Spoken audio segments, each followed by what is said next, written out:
Hello, y'all. Welcome to the show.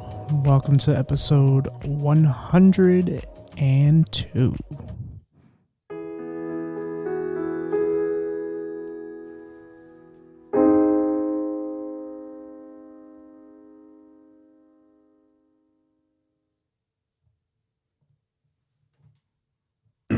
All right, guys. So, ready to do another one here. I found another great guest. Again, Podmatch has been an amazing tool. And the owner reached out to me and sent me the information, and I signed up, and I found so many great guests. And this guy I was trying to get a hold of, and we finally got in contact, and he seemed like a really sweet person, and he's got a lot going on, so I wanted to share his story.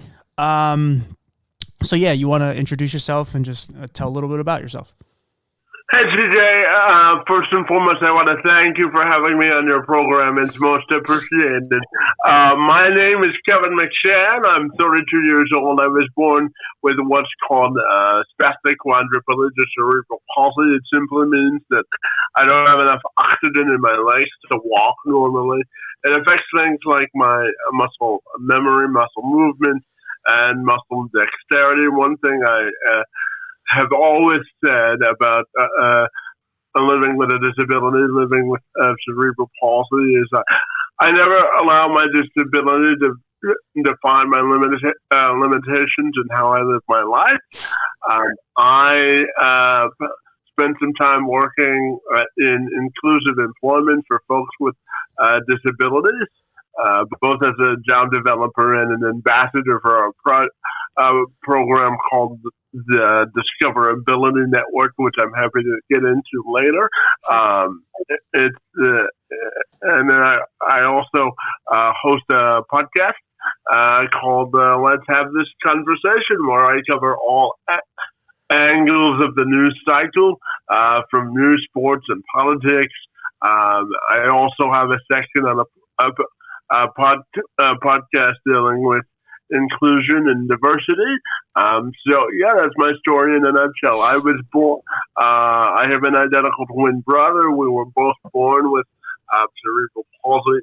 My brother Keith grew out of his CP. It still affects things such as his handwriting, but other than that, he lives a fairly normal life. Yeah, that's my story in a nutshell. All right. So like in the very beginning, this is something you were born with, right? Yeah, so I was born 3 months premature. My birthday is in January. I was supposed to be born in March or towards the end of April, but I was born in January. At birth, I think I weighed like 3 to 5 pounds, and my mother had to undergo a C-section because we wanted to come early.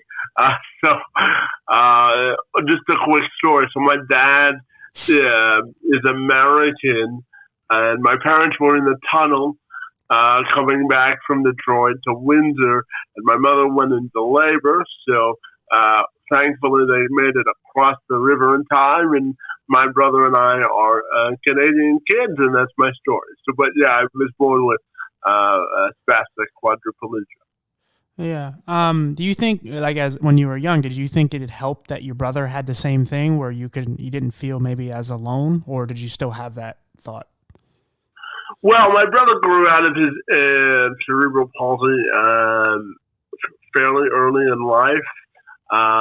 He had a fairly quote-unquote normal childhood, and I sort of charted my own path and sort of wanting to find my own sort of a group of people to hang out with. Obviously, my brother played an integral role in my upbringing. I mean, we shared the same egg at birth, so we have a special bond for sure. But I think me and my brother spend a lot of time together, but we're our own individual people for sure. I think that's important. Right.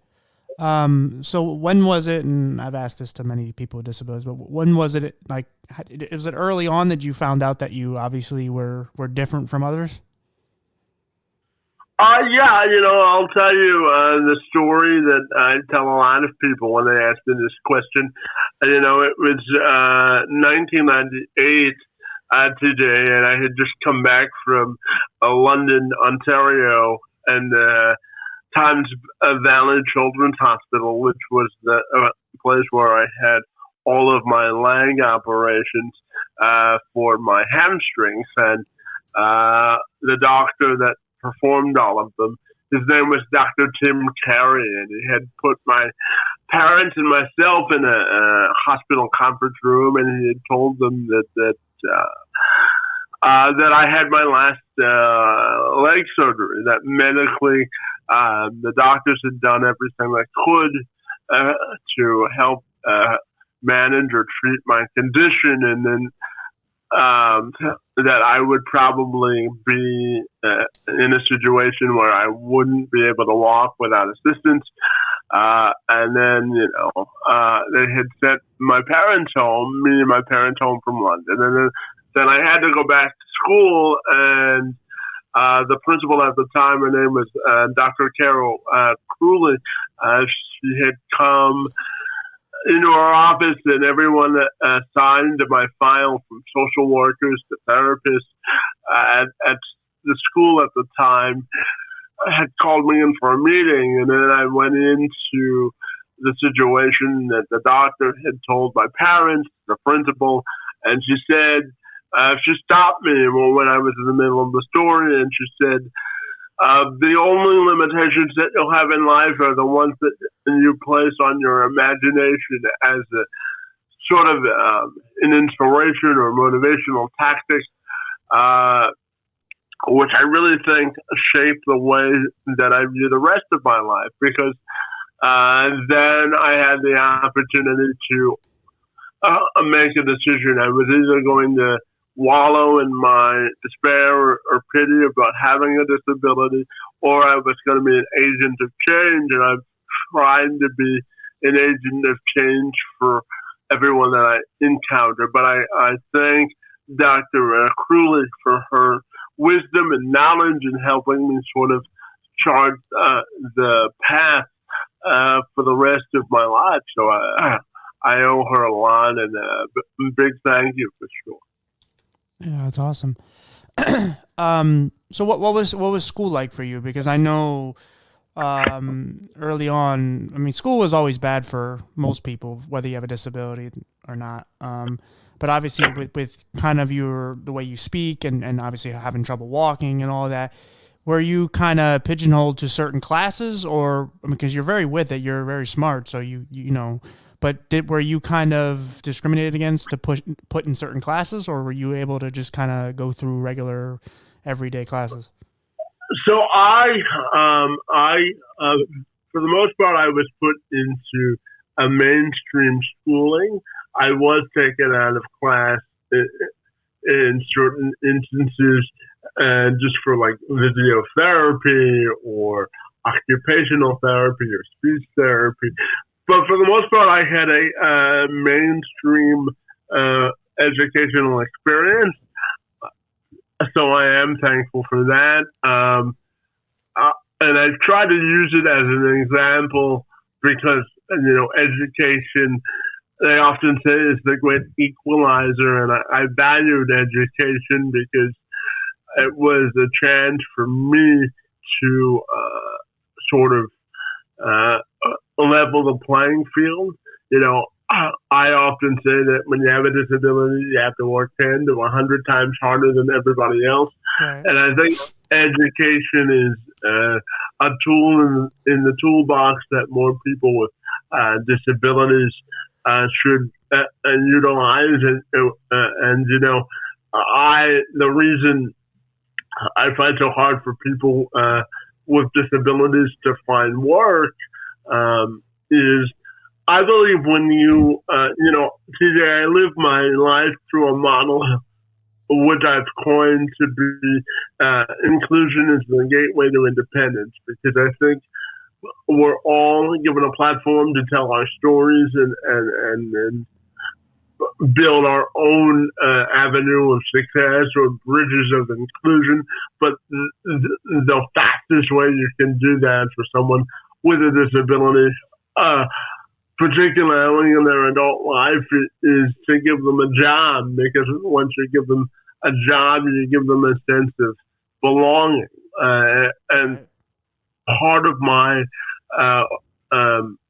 mission living with a disability is pulling out chairs at the table of inclusion for people with disabilities, because when you include them in the conversation, you get a more diverse perspective. So that's sort of the mission that I have in life, to pull out chairs of inclusion at the table so that people with disabilities or individuals with disabilities can be included in a societal discussion on a larger scale. Yeah, no, I mean, what you said there about finding places to feel where you belong, and that translates in many ways, because I think if you ask most people with disabilities, they'll tell you like how many, they could count on one hand or two hands how many places they actually felt like they belonged. And it is a shame that a lot of us are unemployed, because I've noticed with people with disabilities, me too, but just people, they're very loyal. When you give them a job, they go all in. They're very loyal. They're less likely to leave the job. They're more likely to put in more effort. They just need you to understand and trust that they will figure it out however they will figure it out, whatever their condition is. And for you to just accommodate them in the way they need you to accommodate them. And once it's all figured out, then you will have a really good employee, a really good worker, and someone who's loyal to you. And I think a lot of people, they look at it from the perspective of, okay, you're missing an arm. I perceive myself that I couldn't do that with one arm, so you can't. And so then that's when the barrier comes in, and that's when they make it hard. Whereas I think if you had someone on each, whatever, council or whatever you want to call it, on the board or whatever, and someone who has a disability to say, look, just do what they need you to, give them the accommodations and then see if they can do it. If not, then maybe they won't work out, because not every person with a disability is going to work out for every job. But if you give them a real opportunity and you really allow them to thrive in their comfort zone, you might be able to do something really amazing, and then open your mind to other possibilities. Yeah, TJ, we did, when I worked for the Ontario Chamber of Commerce, we did a study, and it found that 72% of businesses who hire people with disabilities, they have a higher retention rate, because people with disabilities want to prove that they belong and that they can do the work. The study also found that 92% of companies who hire or support people with disabilities, when they hire or support people with disabilities, the consumers support those businesses at a 92% higher clip. And, one of the questions when I worked in inclusive employment, I would always get is, how much money is this going to cost me to accommodate someone with a disability? And we also found that 80% of accommodations for people with disabilities don't have to be made at all. And for those that do, 80% of them cost less than $500, and they can be as simple as the raised height of a desk, the use of assisted software, or a headset. So it's all about creating. I interviewed someone earlier, and they said to me, can you have inclusion without diversity? And she said, yes, but when you create you can create opportunities. The fastest way to include someone in the workplace with a disability is if you create the opportunity, they'll find the way to be successful in the job that you give them. But the first step starts with creating the opportunity in the first place. So, one of the things that I live by, TJ, is that collaboration breeds creativity in more ways than one. And I think that's poignant in the fact that people with disabilities have always had to solve problems or create avenues of acceptance when it comes to their everyday lives. So when you look at hiring people with disabilities, not only are your training costs down, your liability costs are also down, and then your productivity is also up. So it's a win-win. When I worked on the Discoverability Network, which was the province of Ontario's new online job matching portal for folks with disabilities and employers to get connected, the tagline or motto for the project was seize the opportunity to advance your business. And I think if more people and companies would adopt that philosophy, they instantly would gain a competitive edge over their competition, for sure. Yeah, and I think one of the things I always hear from employers, and this has nothing specifically to do with people with disabilities, but it is we want to boost morale around here. And when you see somebody with a disability who's working and they're overcoming and everyone else around them does not have a disability, it does motivate other people to go, wow, okay, because for instance, I am legally blind. I am not totally blind. I have some sight, and I worked with a blind guy. Me and him are friends. We don't really work together anymore, but we're still in contact. And I worked with him, and I was kind of in a low self-esteem mindset. I was really down on myself. I was really just kind of in a place where I didn't care. I mean, I got a job. I wanted to get some money, but I didn't really care about life. I was trying to figure things out. And so I was working with him. They put me with this guy, and he's totally blind. And, I'm not judging him or anything, but he was working, and he was working really hard. And I'm sitting there just kind of I want to learn. But somewhere around there, I just was like, wow, this guy's amazing. And I'm going to get my ass kicked at this job if I don't, again, maybe it's the guy thing in me, and it's the bravado and the overly, just getting confidence, whatever. But the morale, it boosted in me where I was just like, wow, I have to work at his level, because I'm not going to, let him kick my ass at this, because, I'm younger, and, I want to be able to succeed too. And this guy's just he motivated me to do more. And, it morphed me into a better worker and so on. But it's and part of what you were saying earlier about, all these percentages, and because I know a lot of us probably see 75% of us are unemployed, and that looks like a mountain that we can't, overcome, because it's 75% of us, there's a lucky 25. But when we go into these jobs, the ones that are working and are lucky enough to find jobs and fight for them, when you see them get those jobs, they're also trying to prove to themselves that they can do it, because there's a deep down voice that's saying, oh, I can't do this because I'm disabled. But when they actually figure it out, they're not just trying to prove to their supervisor or to the bosses above. They're proving it to themselves as well. And when they actually succeed at it, it's something locks in, and it's oh, okay, I belong here. I belong in this workplace, but I belong just out here working in the real world, because some of us we're trying to find a way to get out into the real world, quote unquote. And and again, like I said, back to the morale thing, when you put people around us, it's not everybody. There's a lot of shitty workers, regardless of disability or not, or color or any of that. But when you see people around people with disabilities, it's wow, I got to pick myself up because I have it easier than this person, and they're not allowing it to stop them. So I need to try harder. Yeah, TJ, as you were going through that, but I was thinking that's a new definition of what I like to call pride and ownership, because when you have pride in what you're doing, you'll take care of it like you're building a house because you're building a foundation for the rest of your life.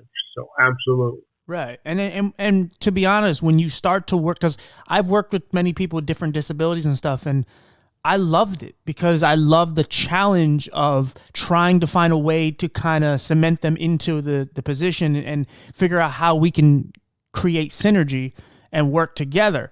I have a friend who I've talked about here before, named John, and he has like one arm, one and a half. Oh, what's that? And it's sorry. you're good, buddy. And it's like short and it's like against his shoulder. So he has one arm, but like I was like, okay, how do we incorporate him? And we always found ways. And the same with the blind guy. And again, with my vision problem. And there was just people with different issues. And we figured a way to kind of work together. And we didn't look at it like, oh my God, well, we can't work with this person, because we all are on the same page. We all have been told that we can't do something. So we work together. And then there was others who do have sight, and it's like, okay, wow, these people are great. They're doing this. Now, again, not everybody reacted to that way, but we motivated each other because some of them were down and like, oh, I can't do this. And it's like, look, I'm going to ask you. I want you to help me. I need your help. And they're like, oh, do you? It's like, yeah, because I don't care about your disability. I just want you to put your effort in, because some days I'm going to be dragging ass and I'm going to be tired and I might not have the effort that I had yesterday. And I need you to pick up the slack where I'm lacking today. And I know you can do it. It doesn't matter your disability. It doesn't matter what people tell you can't do. I believe you can. And if you kind of put that affirmation into them, it lights them up and they want to work harder. And again, it's a real belief. That's why I try so hard to reach the disability community, because there's so many of us that feel like we can't do it. And look, I go back and forth with it, and I'm working, and I have a podcast, and I'm doing a lot of other things, but my mental health and all the things that I've been told that I couldn't do still hit me sometimes. But I don't want people to feel like they can't work, or they can't go to regular schools, or they can't date, or they can't do whatever. Because again, interviewing people like you you have every reason to say, I don't want to do anything, but you continue to keep moving. And that's what's so special about like the warriors, that I call them, in the disability community, who just, because I think most of us are, we overcome, even whether we're working or dating or whatever, every day we get up with some issue and we say, I don't give a shit. Even if I don't want to get out of bed, I have to get out of bed because I have to do something. And they just keep going and keep going. And it's like, that's inner strength that most people don't understand or comprehend that we have.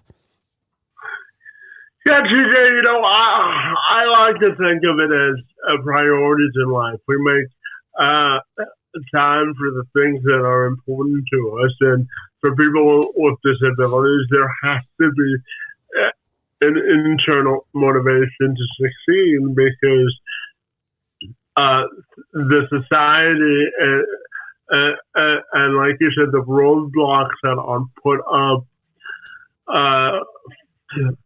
to deter achievement for folks with disabilities are vast, and you have to sort of have your own internal sort of checklist of things that you want to personally commit yourself to, because I think for anyone, just not for someone with a disability, you have to be what I call invested in the process, because if you're personally invested in a process, then you're affected by its outcome, right? So when people are individuals with disabilities are going through the employment process, it's difficult for sure.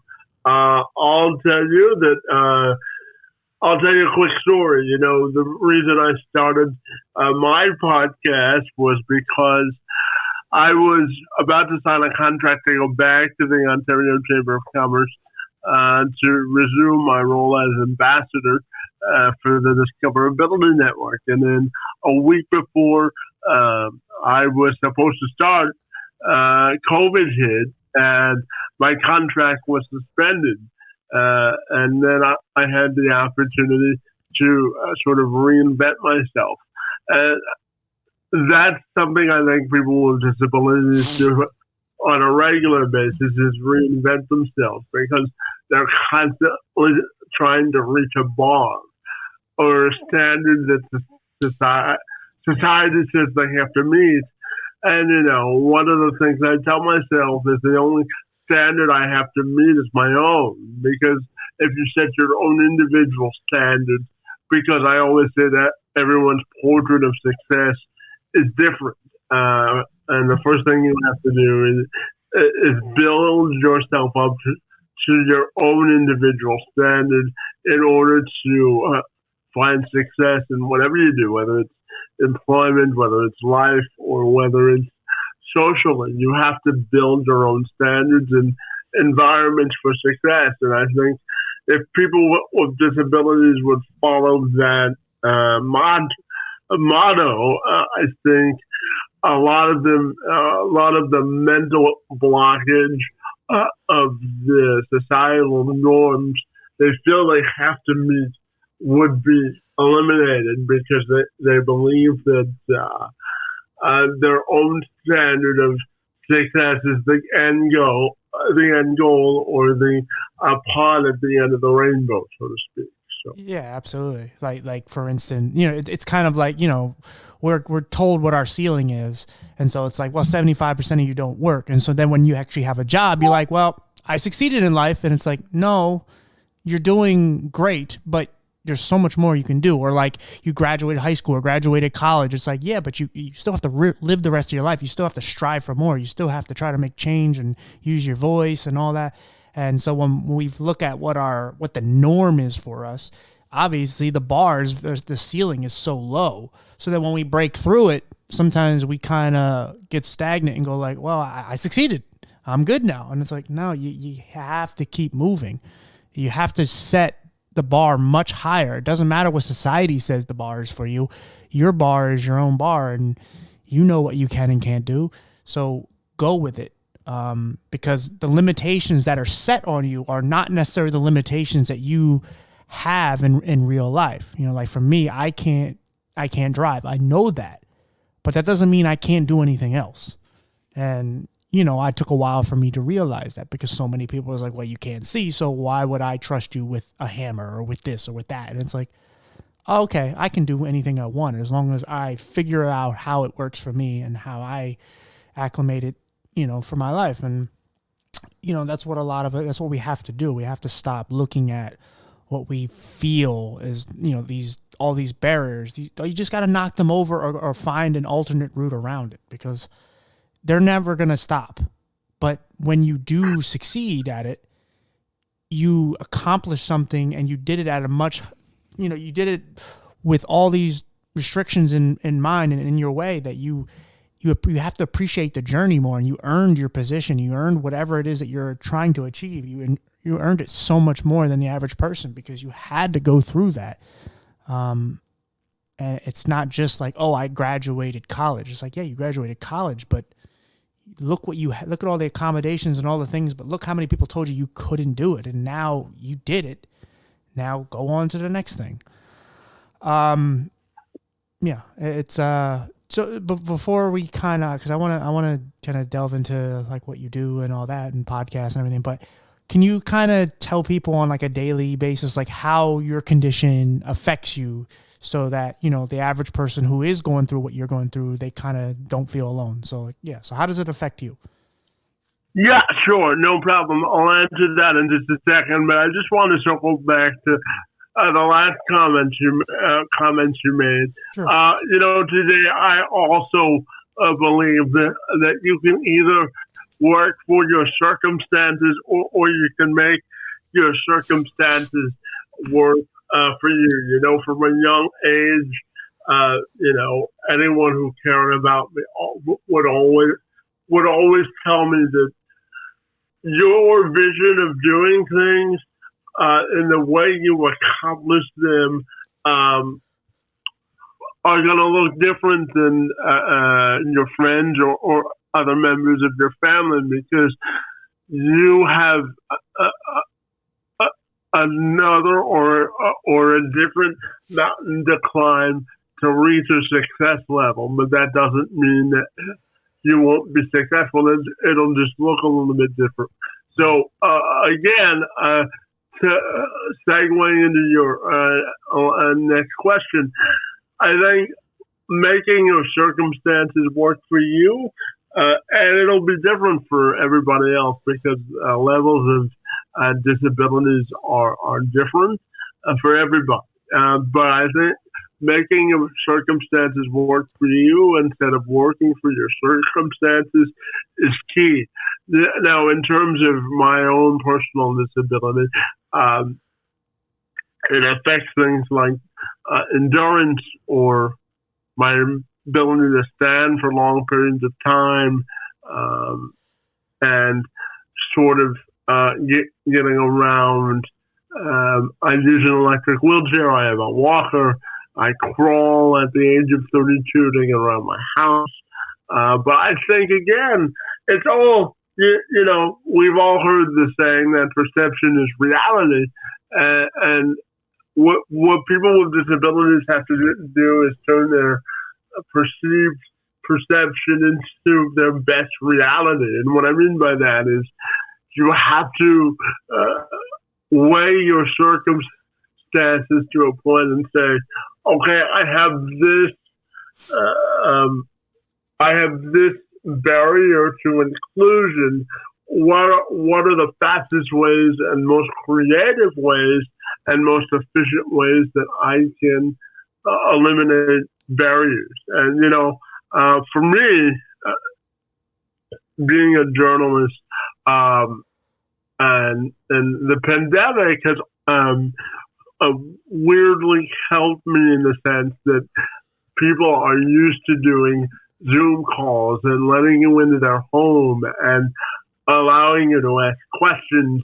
And so from my perspective, it allows me to diversify not only the content that I produce on my podcast and as a journalist, but it also provides me a chance to gain diversity of perspective. And I think for anyone, diversity in perspective in life is a good thing because we all don't have the same answers to solve problems or create solutions. And one of the things I live by today is the day you stop learning is the day that you die, because I believe that all people have a opportunity to be successful in life. But that starts with listening and then absorbing the information and then making sure that, I always say that it's important to have a circle of people that you trust. And, once you have a circle of people that you trust, you can make informed and educated decisions. So when I look at my disability, it's all a matter of perception and the ways that I perceive it, because society would tell me that I already have a built-in barrier to achievement. So my job when looking at my disability is how to eliminate barriers to achievement so that I can put my best foot forward and to be judged on the merits of my content in which I'm producing, whether it be professionally as a journalist or personally as a person. How am I being viewed based on the content of what I'm putting out versus the physical limitations of my disability? Right.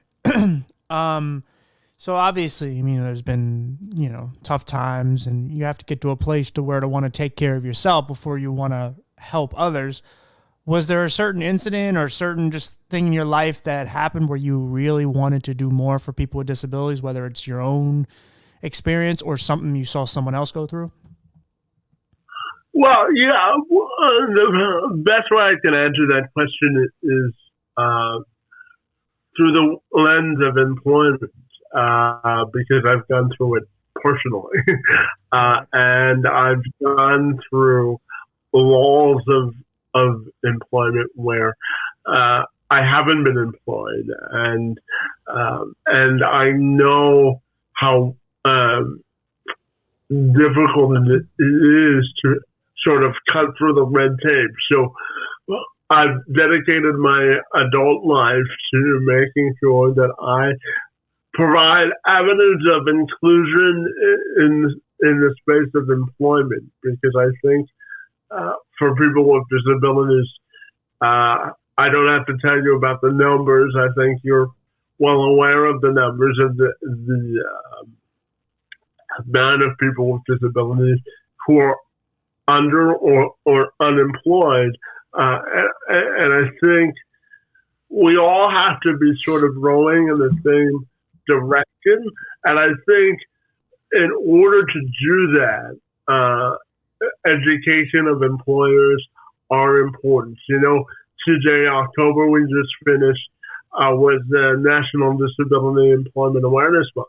Right. And while I'm grateful that we've designated a month to do that, I think it's also important to remember that it's an ongoing conversation. So you ask me, what are my passions in life, and what are my what was the trigger point for me to want to make a difference?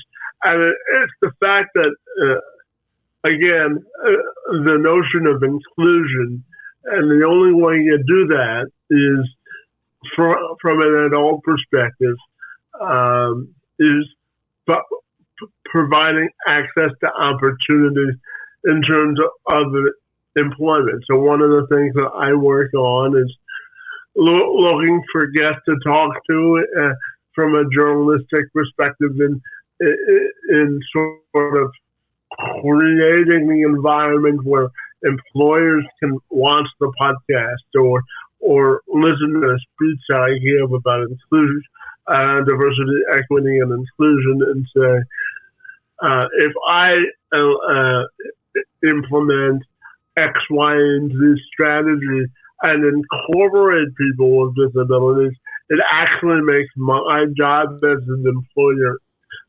easier, because people with disabilities are accustomed to risk management or juggling expectations or coming up with a pathway of saying, well, this is this way because, or I have to overcome this. So when you put that in the context of employment, you're actually doing employers a favor if you're someone with a disability, because you're routinely asked to solve problems or come up with solutions or come up with a new way of looking at innovation. So that's a long way of saying, no, you're good. For me, it's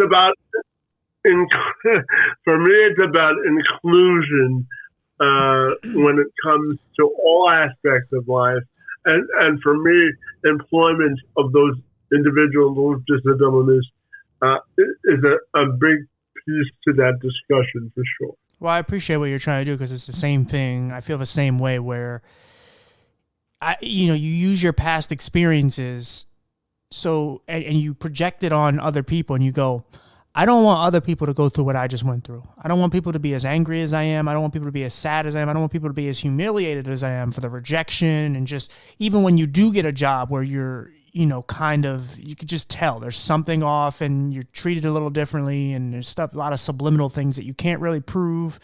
But there's so many things that go into it. And it's like, I don't want people to go through that. Like even with just the podcast alone, like I don't want people to have to go through where you have to like fight to try to convey the community that you belong to understand, like, hey, we got to fight more. We have to speak up. We have to go out and get jobs. We have to try harder, because if we don't, the next generation, the generation after that is going to struggle.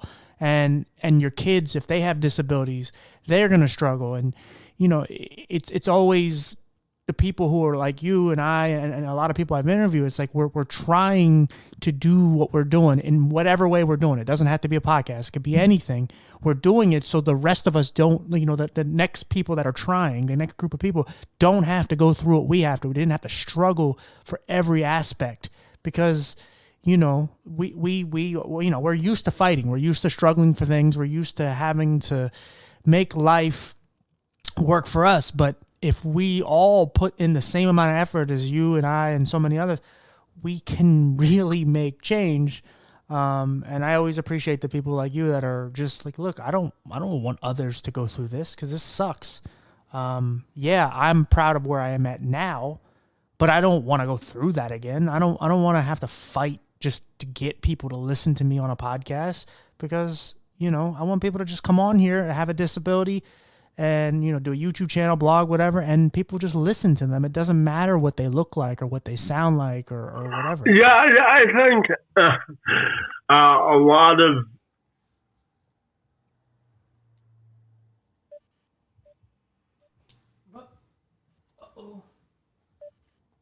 something happened. Yeah, sorry guys, we got disconnected, but you were gonna say something.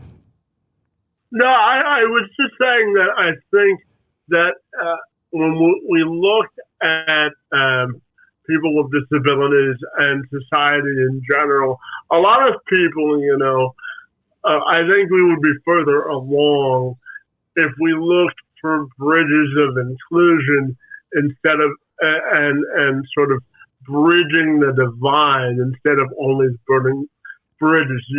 A lot of the time, in today's society, we're so quick to be an instant gratification sort of realm or live in that realm instead of opening our mind to a different perspective.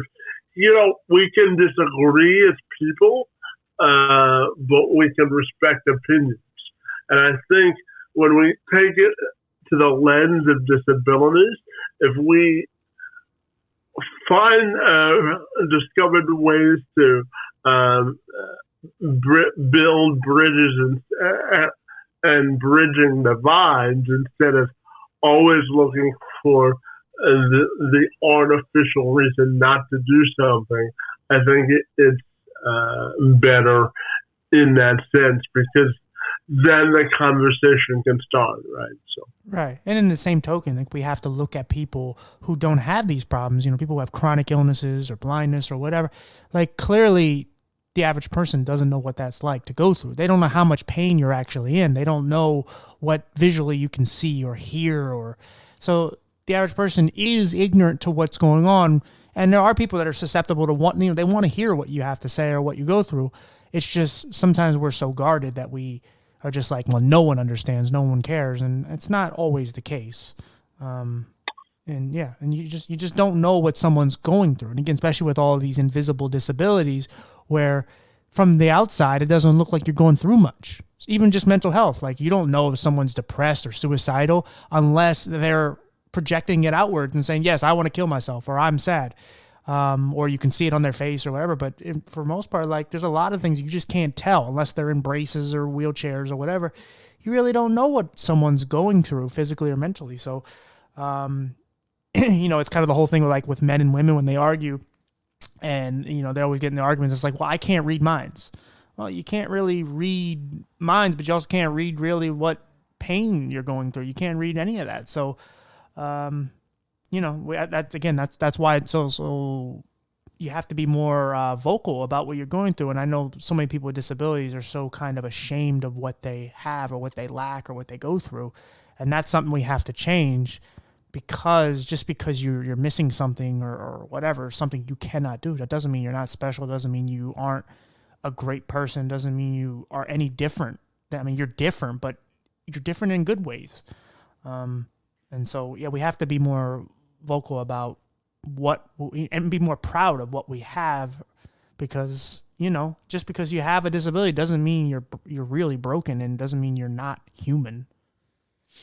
Yeah, today I also look at having a disability as like similar to dating experience because, the reason I say that is because when you know what you want, when you date someone, it's easier to sort of cut through the filter of the stuff that you go through that you don't want to go through, and going through life with a disability is a similar circumstance because you then understand that you know what you want and you know how to pursue what you want.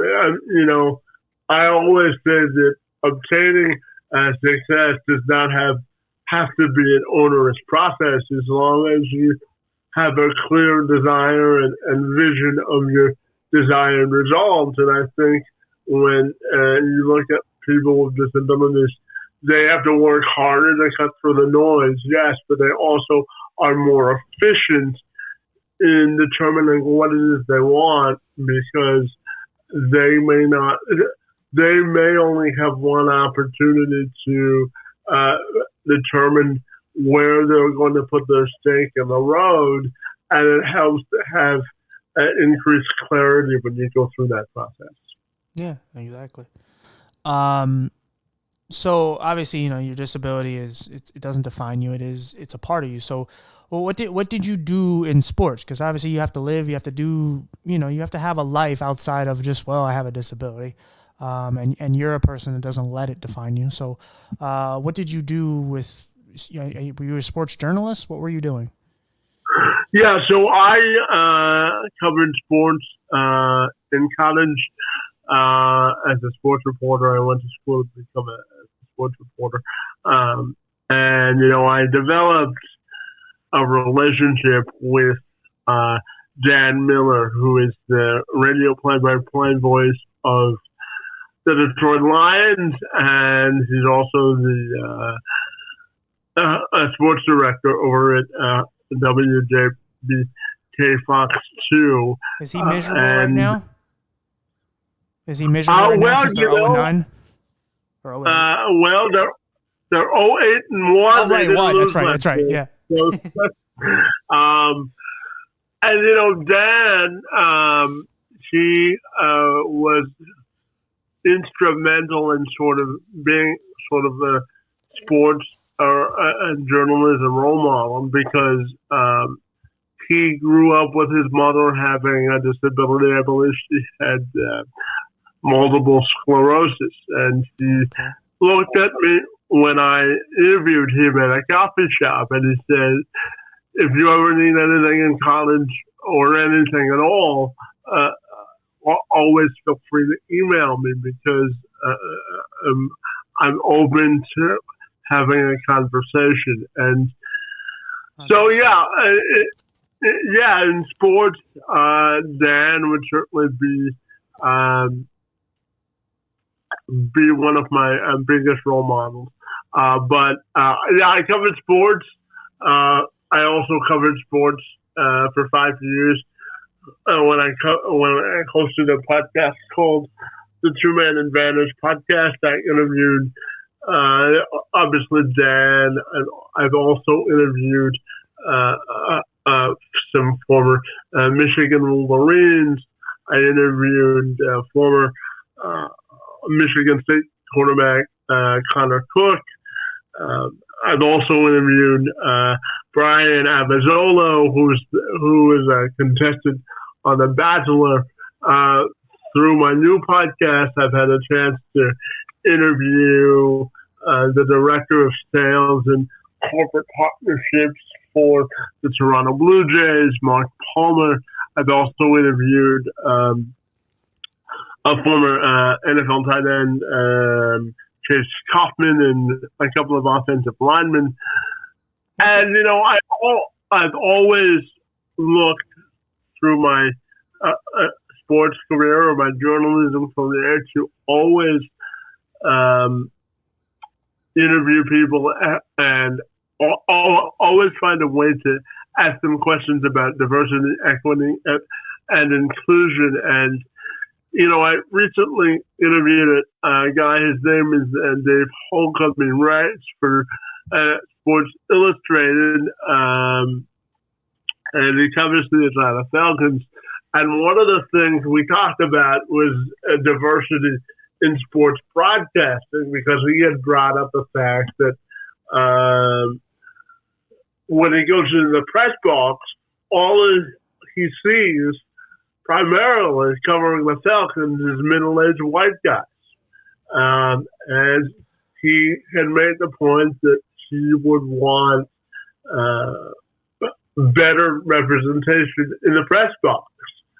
And I think diversity in sports and diversity in all workplaces are important. So sports is what I'm rooted in, but I also think that inclusion, equity, and diversity also plays a major role in sports. So the reason, I'll just give you a quick story. The reason I wanted to become a journalist, first and foremost, was I wanted to create a platform to give people the chance to tell their stories that wouldn't otherwise have a platform. So that's one of the driving reasons to why I became a journalist. Yeah, it's kind of the same thing for me. What's your ties with Michigan? Because I know you live in Canada. So what's the ties with Michigan? Yeah, so my dad is actually originally from Detroit. Okay. So I have some family in Detroit. I also have developed some relationships with some columnists and sports reporters over in the States. So the good thing about the internet, it also levels the playing field, and you're allowed or able to talk to people from all walks of life. So I interview people from Michigan. I've interviewed people from California, as far away as England and Costa Rica. So the good thing about the internet and for people with disabilities, and the good thing about the emergence of technology is it allows people with disabilities to have a better or more increased way of communicating their stories. So it's important. Yeah, exactly. So how long have you been doing the podcast, and what was your initial, why did you want to get into this? So the podcast that I'm currently doing, I've done since May of 2020. Okay. Like I said, it was started because I was laid off or suspended from a job because of COVID. And I've actually been using the podcast to apply for more journalism jobs and keeping the content relevant and up to date. And so I've used it to apply for jobs and to lengthen my journalism resume and to make sure that I'm putting an updated foot forward, so to speak. Because of my disability, it's hard for me to travel. So I use the podcast not only as a social outlet, but also a way to expand my resume. So the podcast I started in part because I had lost a job and I wanted to use it as a vehicle for my next professional opportunity. And it also, as I said before, acts as a social inclusion avenue for me to engage in conversation, not only about what the people that I interview do for a living, but also engage with them about aspects of their social life and personal life to bring sort of a more human element to the people that I talk to. Right. Yeah. I mean, actually, you started about a month before I did. I started about late June. of 2020. And, as I was telling you off air, like, I started it not really knowing what I was, you kind of had an idea yours, like what you wanted it to be about, or as far as the direction, kind of helping you out with other jobs. But for me, I was just trying to get my voice out there and trying to just help as many people as I can, talk about mental health and stuff. And just along the line, like it's over a year now, and it's just developing into something else and creating opportunities that I never thought was possible, all by just, excuse me, putting my voice out there. And they say if you put good energy into the world, it'll come back to you. And I'm starting to kind of realize that's true. I always wanted to, I always fantasized of wanting to help people. And, I always said I wanted to help people, but I didn't know what that meant. I just, someone would say, well, what do you want to do to help people? And I'm like, I don't know.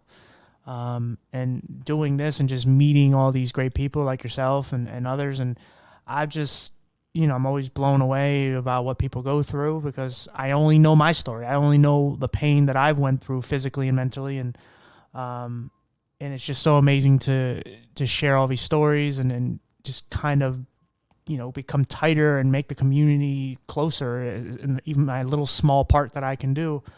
And when I do it, it's very therapeutic for myself, battling mental health and being depressed and dealing with anxiety and all that. And when I interview people like you and others, and it's like, man, like there's people going through worse. There's people going through the same. There's people, whatever, but we're here, we're fighting. And I realize now, like, the more I speak and the more I do these podcasts, I know that, my voice matters when it never really did. And that was kind of the goal. I want people to listen to me. Not that I always have something great to say. It was just to be heard is something that a lot of us strive for, or most people strive for. So, and since I'm using it for good, I feel good what I'm doing. So, I'm sure you probably feel the same way. Yeah, building communities of support open up the floodgates of building camaraderie and understanding. So absolutely. Yeah. What's your podcast called again? It's called Let's Have This Conversation. If you guys want to find it, just type in Let's Have This Conversation on YouTube. And then my name, which is Kevin McShan. You spell my last name McShan. You can also find all of my content for the podcast on my website, kevinmcshan.com, and all of my social media channels are there as well. That's great. Yeah, I will subscribe later on. One of the things, I love the title because it could be the same title for this podcast as well, because there's times I've had conversations that need to be had. There's so many, we're so distracted, especially with COVID and just all of, here in the States, all it is bitching about masks and, whatever, like whatever side you land on, that's what you land on. But it always ends up political. Well, TJ, if you want to start a debate, just start and just bring up this topic for sure. It'll spark debate and conversation, buddy. Oh yeah, and again, even if you don't you give a neutral opinion, if you don't kind of crap on the other side, you're on that side. It's so silly, and we kind of don't listen to each other anymore, and we just wait for the other person to stop talking, and then we just kind of babble about our thing. And there's a lot of conversations that need to be had worldwide, and it's great that people are having it. Like I said, with you talking to all these different people and having conversation about inclusion and all that, because people don't want to have it. I know a lot of people with disabilities that don't even fight for inclusion for people with disabilities. They're busy fighting for inclusion for women or black people or gay people. And it's like, man, don't forget you have a disability. Let's keep that in the air. And you just got to continue to have important conversations, because if they don't have them, then it's as if they don't exist. Yeah, TJ, I always look at disabilities as it's a part of your story, but it's not a part of your defined expectation. And what I mean by that is you can use your disability to your advantage, or you can use it to your detriment. Yes, it's a part of your story, but it can also be a part of your defined level of excellence. And if you look at ways to exploit your disability for good, you can also, like you said earlier, teach others to have a broader perspective on a larger number of issues. Yeah, exactly. Yeah, man, I appreciate you for coming on. You're a really fun guy to have on, and I know you and I will keep in touch. And again, like I said, I guess I'll be on your show at some point. Yeah, we'll get that going. And TJ, just before we wrap up, I want to thank you for having me on your show and providing me your platform to further the discussion on inclusion. And I hope I've provided your audience with useful information. And I look forward to staying in touch. And I want to thank you for the time, buddy. It's much appreciated. Yeah, of course. And well, like I said before, I want to cover every condition I can cover. I don't think I've done yours yet, and I don't have to cover every, but I mean, there's so many, but I want people. There's people out there that are like you and are going through the same thing, and they don't feel like you exist. And with you putting your voice out there, being brave and just being who you are, there may be some kid or some whatever hears this and it goes, "Wow, okay, Kevin's like me, and I'm not alone." And that's kind of the whole purpose, because like I said, we all at one point or another feel alone, and we don't realize the possibilities and the magnitude of how many people are really out there that are just like us, are going through the same thing, and they're struggling. It's just when you're in through your mental fog and you feel like you're alone, there's no way of talking yourself out of it. And like I said, people like you need to exist so that others don't feel the way they do.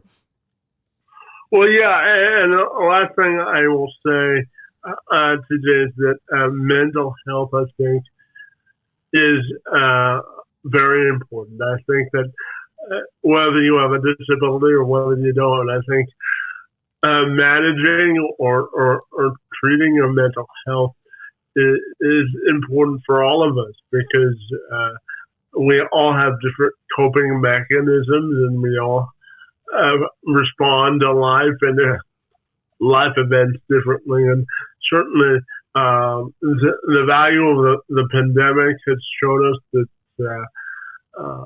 the value of human connection is an important thing. So I think if you know someone in your life, whether they have a disability or they don't, their mental health can be a deterrent to progress if they don't manage it properly, or they don't have a community of support.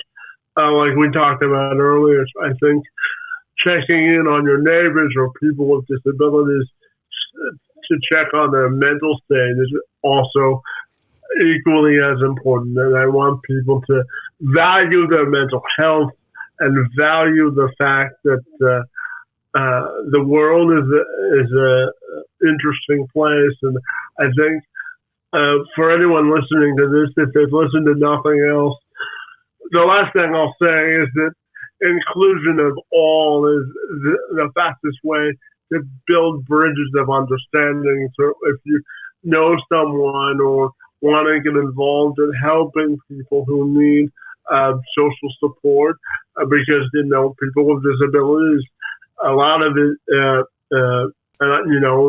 are certain points in my own journey where I struggle with social isolation. So that's just a bigger or more broad way to say that extending an arm of support or a listening ear for conversation is very important.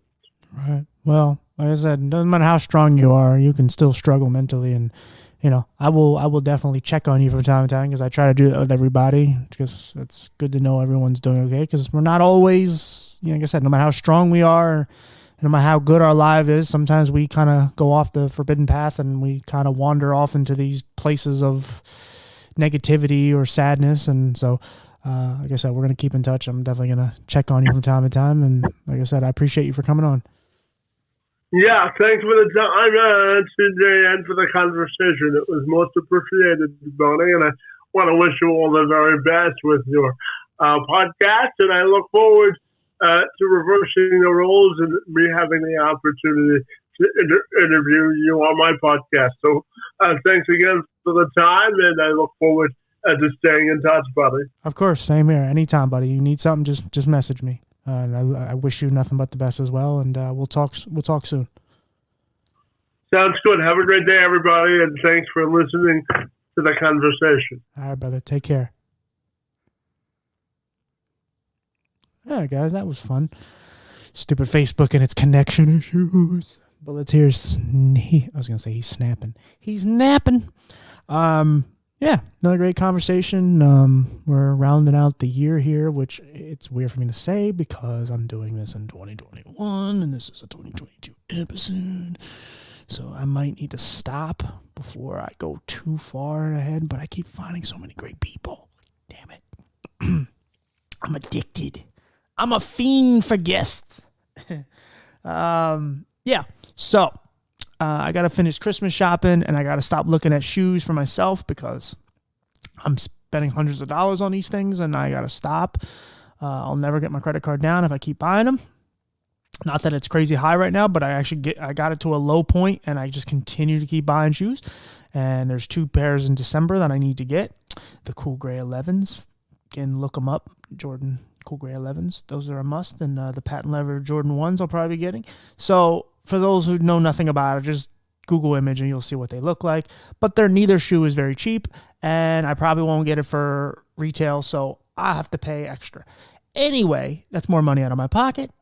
So I got to stop looking at shoes. I've already spent a few $100s on Christmas gifts already. So I'm going to spend some more. And I got to buy Bullet a gift.